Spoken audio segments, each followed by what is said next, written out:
Electro freeze.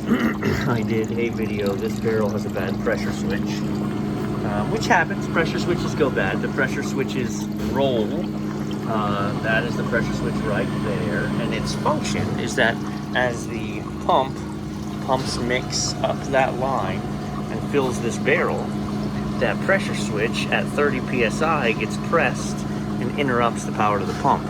So when that pressure switch goes bad, the pump just keeps running and keeps running and keeps running until there's a pump error and or starts blowing hoses from the high pressure. So in order to change it, we have to go through the inside. This unit was full, so I've dropped it, flushed it.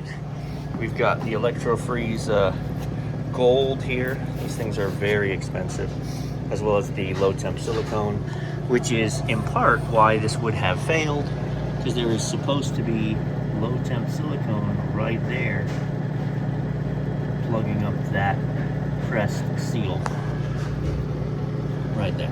So let's go with this little Allen wrench, and there's 3 little Allen screws on that, but I have needed an area tool. Not only were they not tightened, but I can just undo this by hand. I'm shocked it wasn't leaking like crazy. So I don't know what you guys that have biceps do. I'm a tall, skinny drink of water, which means I don't have a big arm. I have the ability to get my arm to the bicep all the way to the back.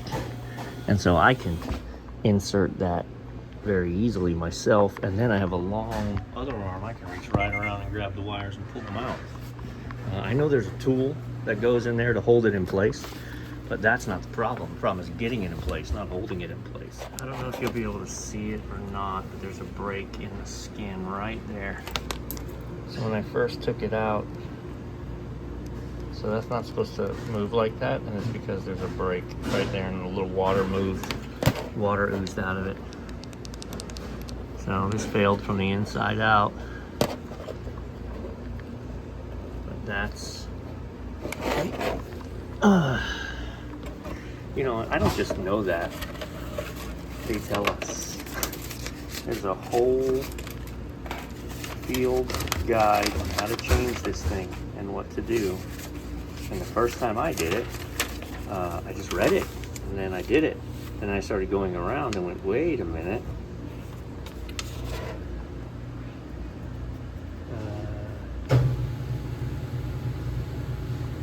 The sealant should cover the entire black cap, 3/4 inch of the exposed wires, and 1/2 inch of the metal housing. Like, I'm not smart, I can just read. Alright, I had to trick it to get the light on. I'm not gonna edit anything out or anything. We'll see. Sometimes these pressure switches are one and done and they're real easy, and other times they want to be a pain, but it's in the preparation. Okay, so this is the one I took out, but I'll use this. Look at the barrel and realize that the head of this is grooved. It's not straight, right? It's a barrel. So that's the way it needs to go in, because that arch matches that arch. If it were this way, right, in theory it would match it on this side. So it has to go in that way. So you put a Sharpie mark right there, which I've got right there, indicating that I've got that set. And then on the collar as well, the collar is also curved, okay? And so mine's kind of deep in there, but there you go. There's my Sharpie mark. So I've got it set, I've got it put in, and then with a good pair of long reach, I'm sorry guys, like long reach Nip-X pliers, you can get in there and grab that collar and give it a twist. But you've actually got to kind of hit it quick, because if you go slow and put slow torque on it, it spins the inner collar, and then that arrow ends up down towards the bottom. So I think we're in and we're good. So I'm gonna go ahead and sanitize. I'm gonna give this a minute, and then what I do is I reach in and I take my nail and I reach all around the head of that, the mushroom head inside, and you shouldn't have any you shouldn't be able to get your nail in anything. I also put a dab of the silicone in there. But I'm gonna go ahead and take my fingernail. I used to take my thumbnail, but I can't feel my thumbnail anymore, so that doesn't work. There you go. She's nice and tight. So we're gonna give that silicone a little bit to dry. I'm gonna go ahead and sanitize the parts, get it reassembled, and then we're gonna pump water in this side, make sure it doesn't leak, right? And here's what I say, sometimes it's one and done. You get it right, you seal it up the first time, sanitize it, you clean it, boom, done. That leaks, and you can't correct it just from this side. You have to get it, then you have to drop the sanitizer again, take all this off again, and then you have to sanitize it again, because once you touch it, it's dirty.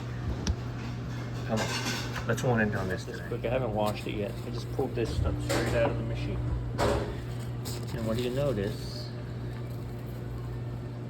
There's just no lube left in there. We take this off. Look at the track it's cutting in the beater shaft. That happens because this O-ring needs to be lubricated. Manufacturer says this machine's supposed to be pulled apart at a minimum every 72 hours. So the brand standards are different, but I don't care about their brand standards. The manufacturer says this is going to happen if you don't pull it apart and freshen up your lube. So also, all lubes are not the same. I've said this before, I dislike Taylor as a service company. I dislike Taylor as an equipment company, but they make the best lube on the planet. It's not cheap, but this lube, if they use it, will still be there 5 days later. They use the $3 tube of NSF lube, you know, and you get what you get. And this is a $1,000 beater, and newsflash. Yep. Eventually, the rubber ring just won't seal anymore, and it'll leak, and the only solution is going to be $2,000 worth of new beaters.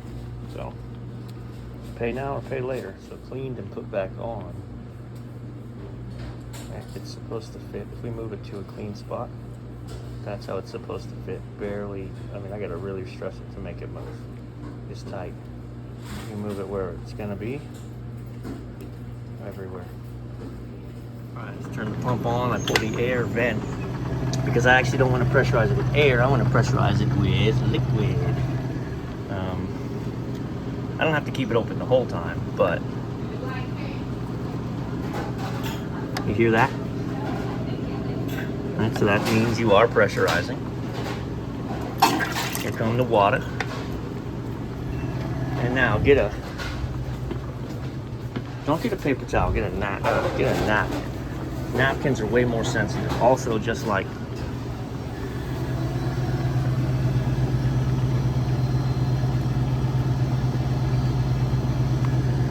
and I'm gonna shove this napkin right there until the pressure switch stops, and we'll see if it's dry. So the pump has stopped, which means we achieved our target pressures. Okay. And our paper towel our napkin is completely dry. Toilet paper really works awesome too. So, one and done. Okay, so now we're going to pack that. I'm going to use the old foam and the new foam, both. Pack that in, and then we're going to seal it up.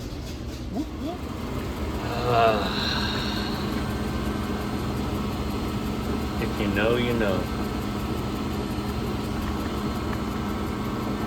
I've got the unit filled with sanitizer, turned off, powered off. We're gonna pull the plug because I have to do my work all up in here around this beater. Alrighty. So, you can see they're completely sealed all the way around. All the way around. Top and bottom. Oh, focus. That's what they want. They want you to seal up. Also, that foam or that putty, I used everything that came out of it and the new block. Make sure you roll it really thin. I mean, it's going to be as thin as your pinky when you start. and push it way back in there, because people put it big, shove it in there, and then try and knock it in. It doesn't go all the way in. And then it's gonna transfer frozen temperatures to the metal, and it's gonna get through, and it's gonna short-live the life. So, I mean, I doubled the amount of putty in between and sealed it up properly. So, you can see we put this on the belt just to make sure we're not dripping. It is plugged back in, but not powered on. And we're ready to, I've got sanitizer in it. I've had it sitting here. So now, power on, let's turn the beaters on. Let it churn up that sanitizer for a little while. And then we're gonna prime it with mix. So this is the other side of the same machine. It is powered off again. You can see the pressure switch, what I'm talking about. So this is barely insulated, right? So up in here, there's no insulation where they couldn't get to it. I'm touching the barrel with the tip of my finger, and then they piled it up down here, and it's not sealed up.